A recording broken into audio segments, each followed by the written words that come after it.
Welcome to Deep Look, Ultiworld's weekly radio show about the current state of Ultimate. I'm the host and the editor of Ultiworld, Charlie Eisenhood. Joining me is Ultiworld senior editor Keith Raynor. We've got a great show for you today. Tiina Booth will be joining us for a long interview. Looking forward to speaking with her about what's going on with National Ultimate Training Camp, UMass, etc. Keith, how are you this afternoon? I'm okay. A little frustrated that, once again, had to shovel snow. Yeah, it's big snow life right now. My car is somewhere out on the street getting horribly buried, and at some point I'm going to have to dig it out. You know, I meant to ask you about this off air, so maybe you'll cut this conversation. But no, let's go for it. I got a letter from Subaru today, from our local Subaru dealer, where my wife and I purchased our car 2 years ago or whatnot. Okay. And it said that they are running out of microchips for new Subarus, and so they're going to have like a limited supply of Subarus. So they like want to pay us to buy ours back because we have the microchip they need, and they'll sell us any other car at employee price. Have you heard anything? Is anything like this coming to you? No, but I didn't buy my car from Subaru. I bought it from just an owner. I can't tell if this sounds like a scam. That it's like them trying to get you to buy a new car? It could be. I mean, all the lettering looks legit. I guess we could. I don't really mean a scam in the sense that someone's trying to steal your money. Like a marketing deal. A marketing. Look, I would call them, and if the price is right, sure. But I think I'm that no makes fool. Sense. I mean, if they want to buy your car back at above the market value for it, like, exactly, then I mean, I guess it's kind of like getting a trade-in bonus, but you could look into it. Yeah, if the math makes sense. I mean, I don't even know how this works with. How does this work with like my? But why will they sell you another car? That doesn't make sense. Well, presumably they wouldn't sell me another Subaru. They'll just sell you some random car, some other car that they have on the lot at the place. Interesting. I don't know, or maybe they'll try and sell me a used car. I don't know. Well, I don't really know what the deal is, but I thought it was a weird thing to get in the mail. I've never seen anything like it before. It does sound like marketing to me, but you should at least do the due diligence. Yeah. I mean, it looks like the letter looks like marketing, but it's I've never seen this tactic applied before. So it's an interesting one. The beach championships, the beach national championships, which were scheduled for May, have been postponed. Not a big surprise there. We still haven't heard anything else about other events later in the year. Really, other major USA Ultimate events don't really start until July. You got US Open in early August and YCCs, and then you've got some of the big club tournaments that usually start in mid-July. So nothing about club yet, but from an article that I just wrote about return to play, it does seem like at least there is some optimism that there could be large-scale tournaments happening by the summertime. And we're going to talk a lot more about that article and our thoughts on it in the subscriber bonus segment. So we hope you join us for that. You can become an Ultiworld subscriber for less than $4 a month at ultiworld.com/subscribe. We're going to jump in to our conversation with Tiina Booth. So stay with us. You're listening to Deep Look.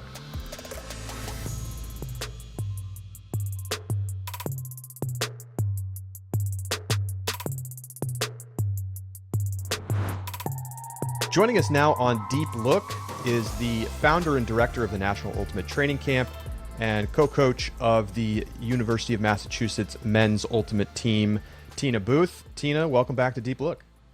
Thanks so much, Charlie. I'm psyched to be here. Thanks for joining us. To do it in this pandemic. I know, and you get to be one of our very first video guests, so it's nice to see your face as well as we get a chance to talk. I'm psyched to be here. So, first and foremost, how are you holding up? Everybody's going through it right now. It's been a long time without Ultimate. I'm sure it's the most you've ever gone without Ultimate, like in your Frisbee career. Yeah. So how are you doing?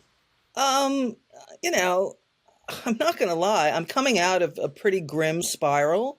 I had like 10 days, maybe a week ago, where I was just like, what is the point? And, I'm not not in danger of hurting myself, but it just felt like a lot. The weather, the cold, the UMass students came back. We were kind of excited about getting some kind of social distance practice in. And then within 4 days, they went to high alert, and 2 days later they shut down.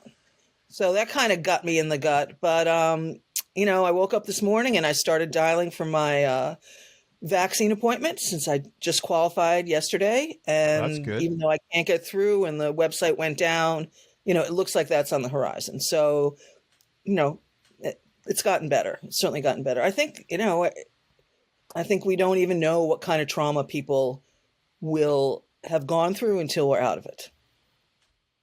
What's the state of the team right now? What's your contact level with them?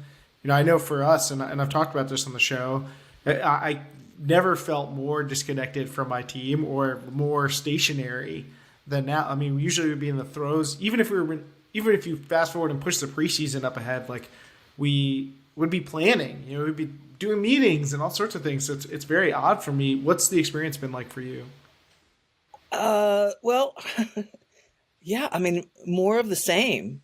We had that big snowstorm a couple of weeks ago, and 3 of the zoo guys came to shovel me out, and I went outside and, was talking to them. It's the first time I had seen them in person since Smoky Mountain Invitational the first week of March. We've been talking and stuff, but I hadn't seen them. Yeah, I mean, with UMass, they're mainly online, and a lot of folks aren't coming back.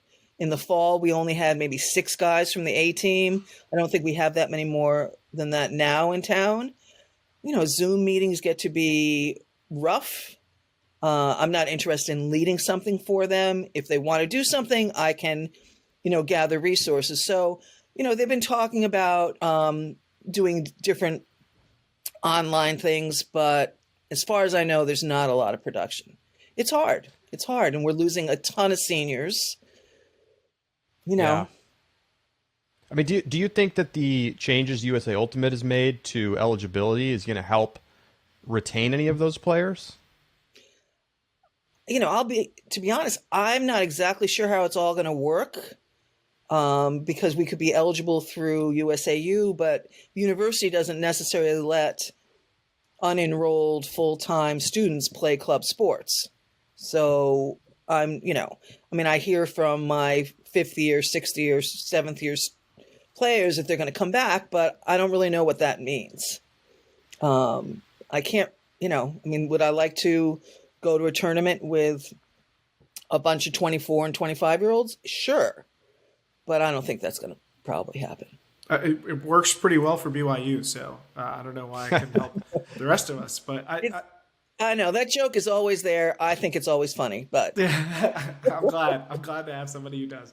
I mean, so we had somebody who brought up in our Discord the other day the idea of like, can we just drop eligibility concerns for like a couple of years? And I'm like, sure, USAU could, but I don't think any club sports program that I've ever worked with is going to be like, sure, bring in random adults we have no legal recourse with to practice and travel with and compete with our club team. That's going to go great. Like, the liability issues are abound. So yeah, I don't see that. I just don't see that happening. I mean, can they make it a quasi club college season? Maybe. I don't know. I don't know. I just can't. I mean, we're not allowed to have alums practice with us during the regular club season. So I don't really see how they can go represent UMass. So anyway, we're pretty much in the same place, Keith. There's not a lot happening. Campus is now shut down so completely that for a while they weren't letting anyone exercise outside individually. And now they've just changed that. That is just so insane. I didn't actually hear about that happening up at UMass. Oh, yeah. I heard about it out of UC Berkeley. And I couldn't believe that they were doing that. There's just like no scientific rationale behind that. Right. It's punitive. And so they're not letting the team gather even for like throwing, basically. No. And as a matter of fact, we have a lot of students that live in houses in Amherst. There's this, residents are calling whoever it is, I don't know, UMass safety police or whatever, to say, oh, there's, 8 people outside, I mean, all that stuff. It's really, corrosive. Yeah, I can't take the dogs for a walk and meet one of my players, walk around the stadium. Can't do that. Man, it's unfortunate. I feel like some bad apples have kind of spoiled the bunch here, and I can see where the schools are coming from. It's not like college students around our country have necessarily engendered a lot of trust in how they've behaved during this pandemic, and that comes straight down from plenty of adults, mostly potentially in other states, who've had the same lack of care and have not necessarily been following the rules and the recommendations. So if I was a school, I might be in the same boat and say, you know what, let's just say no to everybody, because we don't know who's actually going to take care of the stuff that they need to be doing, and I don't want to be responsible for that. And for me, that stinks. I don't want it to be that way, but I can see how a school might be like, we don't know how to manage the good from the bad as far as behavior goes. Yeah, I mean, they can trace those bad apples to the frats that had parties. I mean, yeah. Everyone in town, I know where they should have stationed the cops. It's only like 8 houses. Anyone, and they had 2 big parties, and I guess there's footage online of everyone dancing close and no masks, and that's where I think we went from something like 29 positive tests to 349 in 3 days. Wow. So I get it. You need to try to do your best to stop that kind of thing from happening, but telling everybody that they have to sit in their dorm and not leave and not go outside and exercise is so wrong-headed. Like, I don't have sympathy for the decision makers in this one. They are making terrible, wrong decisions that are encouraging people to stay inside, have secret parties, and not allowing people to go out and like throw a frisbee around or literally just exercise on their own outdoors is completely, like, I don't understand. Did they ask their science departments like what they thought about that? Because clearly they did not. Yeah. I got a call. I got a text last night from one of my guys who was, he chose to come back, live in a dorm room, and he just tested positive for COVID. And he thinks he got it going back and forth in the cafeteria. So now he's getting moved to the quarantine dorm for 10 days of super lockdown with supervision. And, he just wants to go outside. And they're dying to go outside. It's freaking 15 degrees out, and they still want to be outside because they know it's healthier. There was a discussion a little bit on Twitter recently about what the impact across different college programs is going to be like. You've seen a lot of young players develop and seen a lot of programs develop. What do you foresee as the potential impact that these kind of lost years are going to have on different programs? That's a great question. I'm fairly confident we're going to be okay just because we're more institutionalized. We're in Massachusetts. Lots of high schools from the Northeast, but around the country feed into us. So I'm not particularly worried about us, other than the huge rash of injuries we're going to see with pulled hamstrings when they first start coming back. I think the smaller programs and the D3 programs, if you lose 2 years of playing, like, who's going to run the team? Who even knows where to go to find something? How, what is the word? Amorphous? That's not, but anyway, how fleeting they are. These programs come and they rise up and then they go down. And so I think this kind of, the pandemic that we're going through, the alums have got to step up in some ways, like more so maybe than they have in the past. So, I think obviously the big programs are going to be around. I'm pretty sure we're going to be playing some really crappy Ultimate in 2021, 2022. But yeah, I think it's going to hurt. I think it's going to hurt college, and I really think it's going to hurt high schools. Yeah, I mean, obviously you've you coached high school for a really long time. We'll talk about NUTSY in a second, but how do you think that high schools are going to deal with this? I mean, and in some ways I feel like maybe they could be a little bit more okay just because they have coaches who are more established as opposed to college programs, which sometimes just have, the person who graduated a year ago as the coach. But you think it could be worse, huh? I think it can be worse because there are all these high school programs with coaches, et cetera, but there's still those groups that pop up because a dad or a mom coaches for 3 years and then their kid graduates and maybe they'll go another year with his friends or her friends and then they're gone. And, you got to realize a lot of athletic directors are thrilled when ultimate programs disappear. They were lobbied by a group of parents and they had a program and now they're gone. So at least in Massachusetts, I'm worried about that. It's hard. It's really hard to tell with no competition. We don't know what return to play is going to be like with USAU. Right. I was talking to my friends who run the Amherst Invitational and they're, I'm probably not supposed to say, but they're talking about doing something virtual, because they're not going to be able to have that tournament. You can't have people fly in. And I'm like, a virtual Amherst invite? I mean, that I can't. That sounds so virtual awful. Everything is just brutal right now. It's just awful. Yeah. I worry about the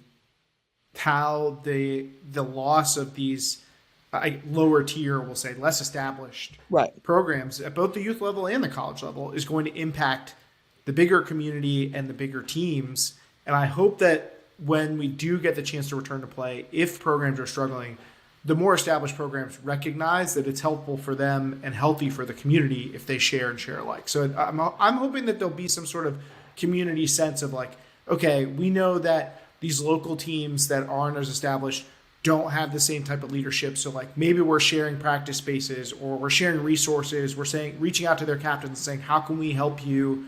Like, I hope that the community is coming together in a way that can help put a salve on some of the wounds that we're going to be seeing for some of these weaker programs that could be in danger of actually falling apart and disappearing. Yeah, I 100% agree. And I also want to say, you have legal restrictions on how much you can do. Mm-hmm. And certainly we can, hang out in a park and do things, but I think a lot of energy is going to be going to like, we need to rebuild our program right away. And I think sitting back and like kind of looking at the landscape, like, sure, let's do that. And what else can we do? I don't think we're going to go back to business as usual, in many ways in our sport. I think there's a lot of reassessing everyone's going to do. I mean, do you have any thoughts on what those things might be? Like what needs to be reassessed or how we should be trying to come out of this over the next 2 to 3 years? I mean, I talk about it with a lot of friends and I tweet about it. Charlie, you and I talked about the vitriol that's going on right now and has been going on for months that I have, been a little bit of a target of, and I've also contributed to, and I would say the same probably for the two of you.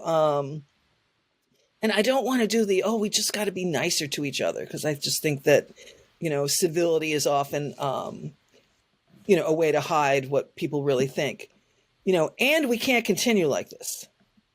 So, so all I really have is a lot of questions. I mean, obviously, anti-racism work has to be done. Our sport is white. All of those things, I believe, are true. And there's a ton of discrimination that goes on in our sport and certainly in the larger world. And sometimes it just feels like it's all just mushed together. And I'm just not wise enough to pull out which strand can fix what. I'm sorry. I wish I had better answer, but it's painful. It's painful to see people going at each other when I think that wouldn't normally happen. I don't know if that's so vague. What do you guys think? I get to ask questions. What do you guys think? That's true. It's not a one-way street here. Keith, what do you want to go? I think you put it succinctly in that, or not.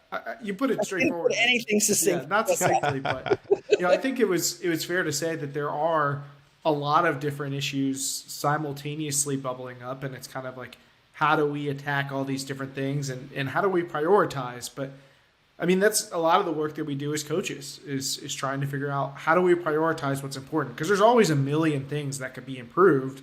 It's just about figuring out which ones do we attack and how, and in what order. So, I think that we are going to be trying to get a lot of programs off the ground. And I think there's going to be a lot of positive energy in trying to do that. A lot of people are going to really be psyched to get back out and be willing to sacrifice and do some work to help make opportunities available to people. But what I'm hoping, I guess, is that because we'll be taking some steps back and rebuilding the foundation in a little bit in some places, that we can be more thoughtful in how we do that. That, since there is this lens of anti-racism that's been put forward, that people are thoughtful about how they're building their programs, to rebuilding, I guess, their programs with that lens in mind. How can we create a different environment that changes these negative experiences that people have had that make for a more welcoming environment for people who are different than the majority of people who play Ultimate? And, I think that it's going to be hard. It's not going to be easy. And I think the path of least resistance for a lot of people is going to be to go do things the way that they've always been done. But I think that there is an energy that people won't want to just take the easy road, because there's enough people saying that that's not the best way to go about this. So I'm hopeful, but it's going to be hard. That's the long and the short of it. It's going to be difficult. Yeah, and I think there's also not a ton. I mean, there is certainly stuff you can do, but we really need to get into that moment of building our teams and do things based on what we've decided or learned or have been taught. Charlie, what do you think?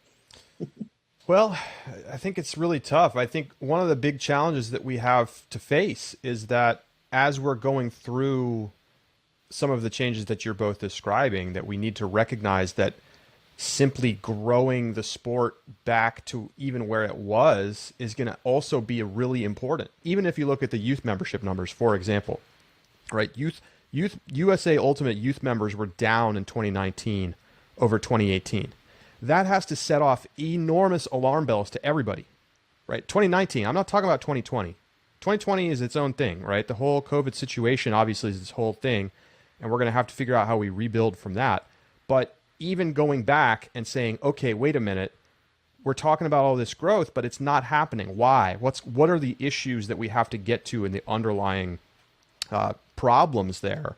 If you live name a city that's not a major top 15 city in the United States. Like, if you live in Birmingham, Alabama, I'm bringing this up because somebody just mentioned World Games to me, and the World Games will be there next summer.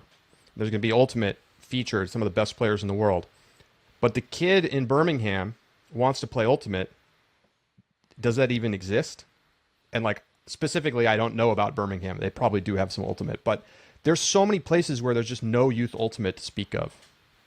Maybe there's an adult league, but the youth options aren't there. And I think I worry that sometimes we spend too much time thinking and not enough about how do we just build the infrastructure so that we can be welcoming of kids from all schools and areas, because that's how we're going to build a big network of Ultimate players. So I don't know. I just got on the soapbox. Yeah, I mean, I definitely agree. I read Patrick's article about prioritizing and stuff. I think it's important that we don't try to do it like an either or.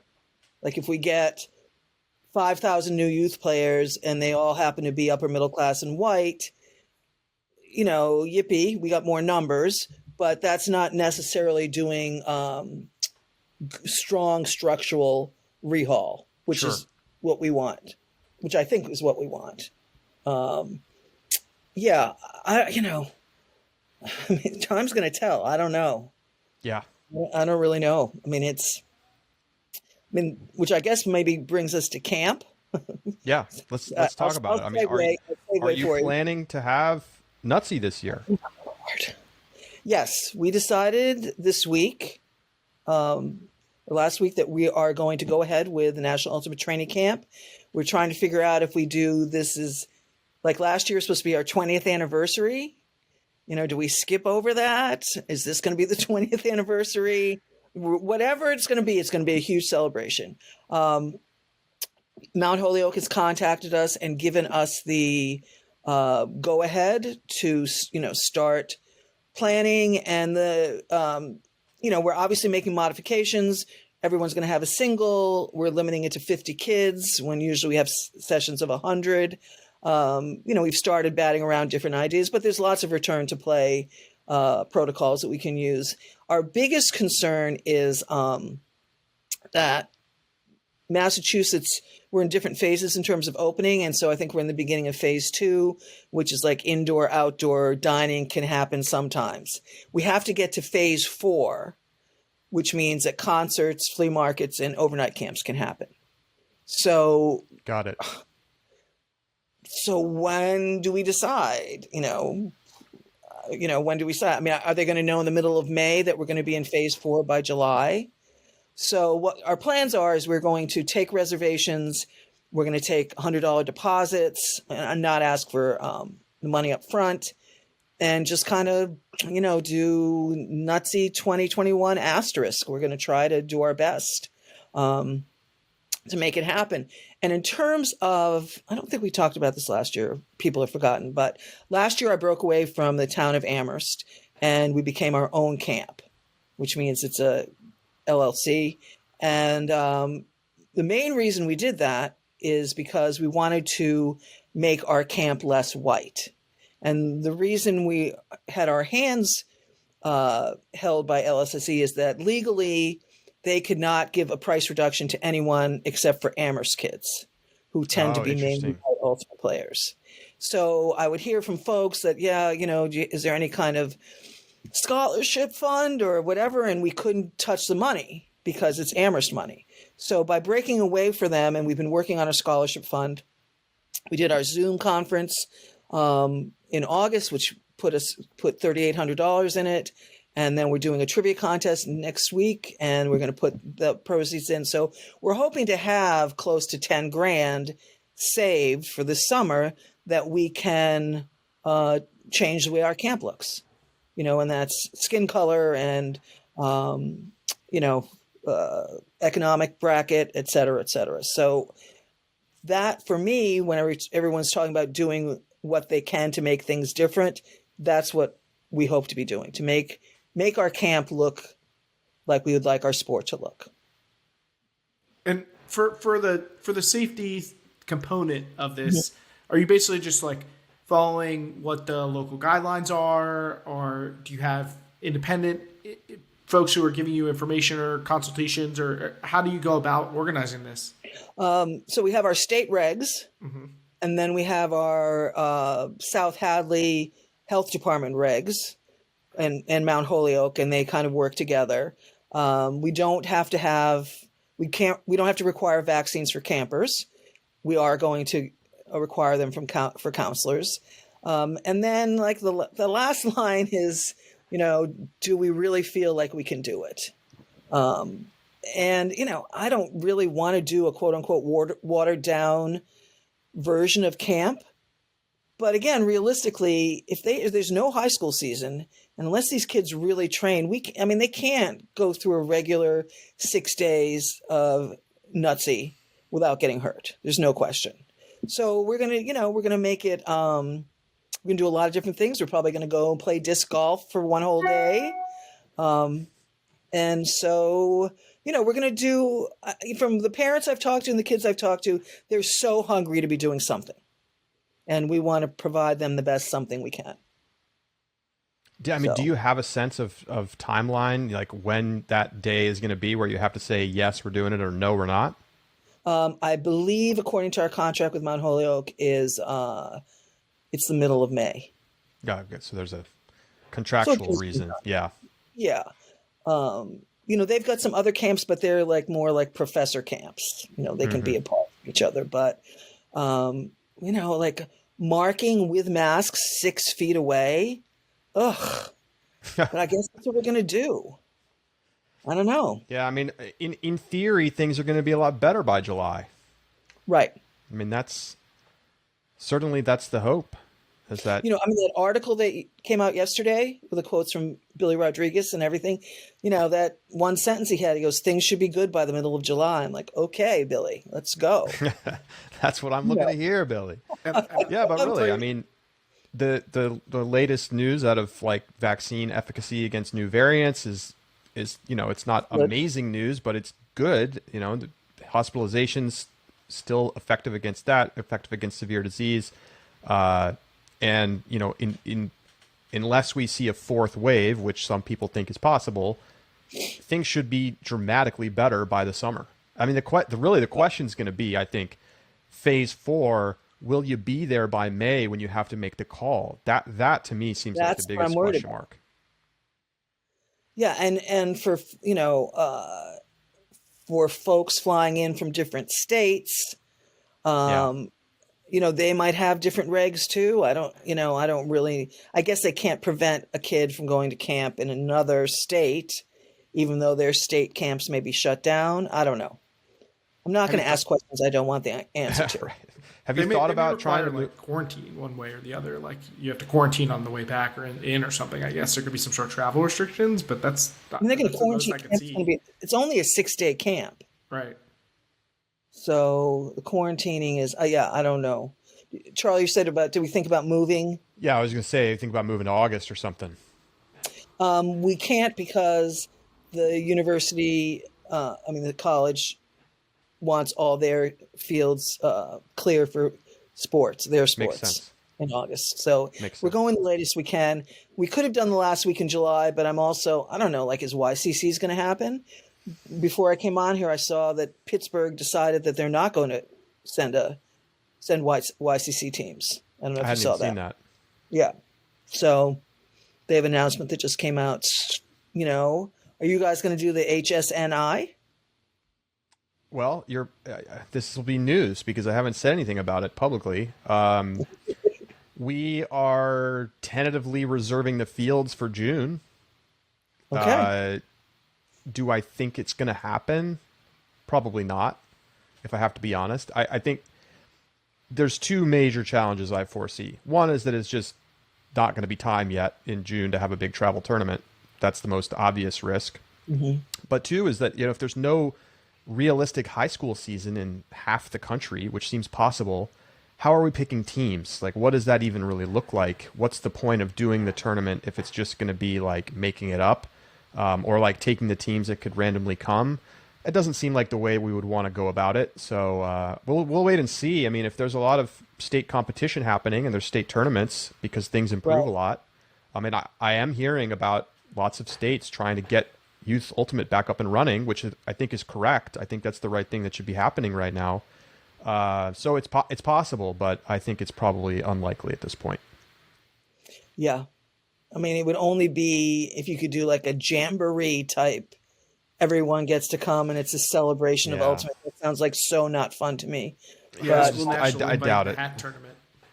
Yeah, like a big hat tournament. Yeah, I mean, we've been talking in Mass that we're going to try to have states, but I just don't see parents putting kids on a plane to fly to the middle of the country, to play. Yeah. But in June. I mean, YCC, I think it's the same challenge. Like, YCC is such a big scale tournament with so many parents and chaperones and everybody required.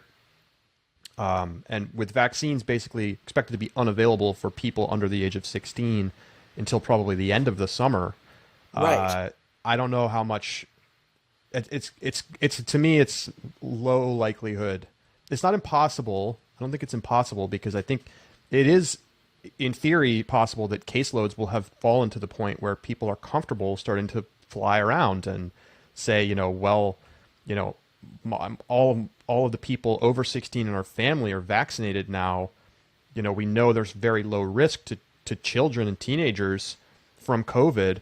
So let's do it. But, is USA Ultimate going to be willing to take on that level of risk? I don't know. I sort of doubt it. Yeah. It's just different when you're dealing with minors. So, right. At one point we're thinking, well, maybe we should just relegate it to New England and you have to be able to drive in or bus in. But, when we talked yesterday, Charlie, about planes are fairly safe compared to other means of transportation. Yeah, I don't know. It's weird. Like I'm 51% psyched to do it. So, Yeah, that's about how everybody's feeling right now, I like think. yeah, we can do it. I mean, it's actually kind of exciting. And, we sent out a survey yesterday and we're getting good feedback and like, people want to come. I also think when we're talking about, programs losing, losing a year or two, I'm not sure we can really afford to lose 2 years of camp along with 2 years of high school. Basketball camps aren't in the same position. Everyone knows basketball and they're going to go to basketball camps no matter what. But we need those feeder programs from those middle schools and high schools. And if they have no ultimate, it's going to be, we'll be back to square one. So I'm hoping we can do something, and I know it's going to be fun. It's going to be different. And I just have to wrap my mind around how to make the different still fun. So, Right. Well, anything else going on with you right now? Let me think. Nah, not much. We're doing a trivia contest. It's going to be fun. Yeah, I go every 2 weeks. I go visit Russell and his wife and his new baby, Lucia, and bring them some food. And congratulations to them. I don't think we've had a chance to say that yet on the show. It's very exciting. It's really very exciting. So, there's not, I want to coach again, right, Keith? Yeah, I really want to coach again. Yeah. I have some people, they'll send me their videos of their throwing, and I'm okay, change this angle, change that angle. It's just not the same. I am, however, extremely excited about this weekend of disc golf. Oh yeah, the All-Star weekend coming up. Yeah, I think it's going to be fun. I really do love watching it on TV. Not a huge fan of the politics or lack of politics of disc golf, as you can imagine. But, they're going to go around that gorgeous course twice on Saturday and playing best disc. And I think that's going to be really fun. So, nothing much. We're ready for the snow. I'm going to have an unbelievable vegetable garden and flower garden this year. There we go. What else the hell am I going to do? I think that's pretty much it. All right. Well, thanks for taking some time with us here, and good luck with getting everything running with the NUTSY camp, and I hope you can figure out a way to make it happen. Yeah, I'd like to sponsor, like we've done in the past, top college players of the whatever we used to do. What was it? Oh, NUTSY. Well, you had the power rankings for a time. Yeah, power rankings. That was it. That was wicked fun. Yes. We're going to have that fun again, right? We are. It's coming back. It's coming back. I know it's bleak right rankings. I genuinely miss power rankings. It's the best. My logo shows up. I'm totally interested. Everyone's interested in reading it. I want people to tweet at Ultiworld, like, what is wrong with you? Why are we number 22 instead of number 17? Like, we beat this team 3 years ago at this fall tournament. I need that again. I need that. I know. I'll tell you. I mean, I think I'm pretty good at appreciating certain things in life, but man, do I appreciate things now. Yeah. I sat out in the driveway with a friend in the cold, but the sun was there and we had a burrito and it was like 38 degrees. Oh my God, it was like going to Easterns. I'm like, this is great. But yeah, I really miss all of it, and I miss you too. And I can't wait to see you all. Yeah. All right. Well, enjoy the disc golf, and we'll talk to you soon. Okay. Thanks. Take care, Keith. Bye, Charlie. Tiina Booth with us here on Deep Look. We'll be right back.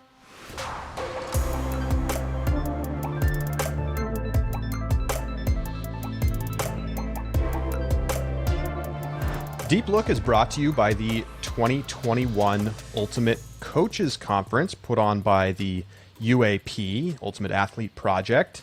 It's coming up on the 22nd, that's Monday, through the following Friday. It's all virtual this year, of course. And I guess it always is. Keith, there's a lot of great coaches speaking here. You can check it out for yourself at the UAP.com. Which of these presentations are you most excited for?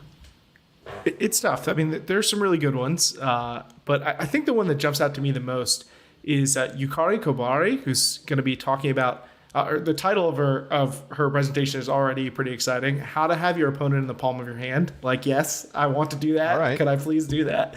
But really the substance is about how Japanese players, what the strategies they use are to overcome some of the challenges that are unique to their style of play, including mentioning that they often are shorter than their opposition. But we've seen time after time that Japanese teams have not necessarily struggled with that. They have found ways to combat bigger teams, and I'm very curious to hear more about the Japanese style of play and how they've developed it. I mean, yeah, they've taken what is like a very clear and obvious disadvantage in Ultimate Frisbee and found a way to neutralize it. I mean, name a country besides the United States that's like had more long-term success than the Japanese. I don't know if you can. I don't even know if I'd put Canada above them.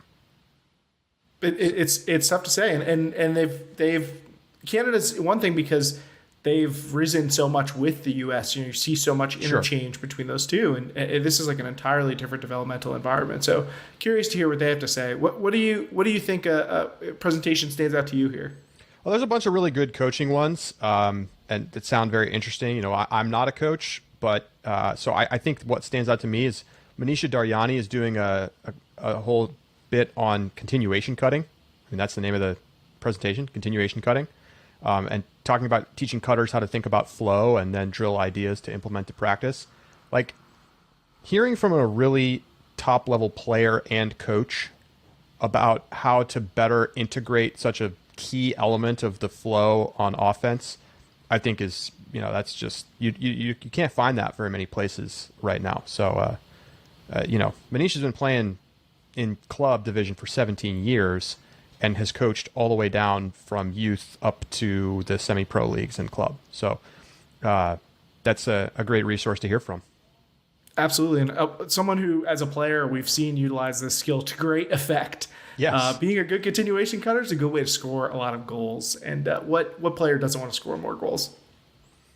All right, well, that is going to do it for this week's edition of Deep Look. Please join us for our subscriber bonus segment where we talk about the article that I just wrote about how Ultimate can return to play. And it's been something I've been thinking about a lot. We've been talking about it on the show a lot and talked to a lot of experts about. So Keith and I will discuss that in the sub bonus. Thank you so much for tuning in. For Keith Raynor, I'm Charlie Eisenhood saying so long. We'll talk to you next week right here on Deep Look.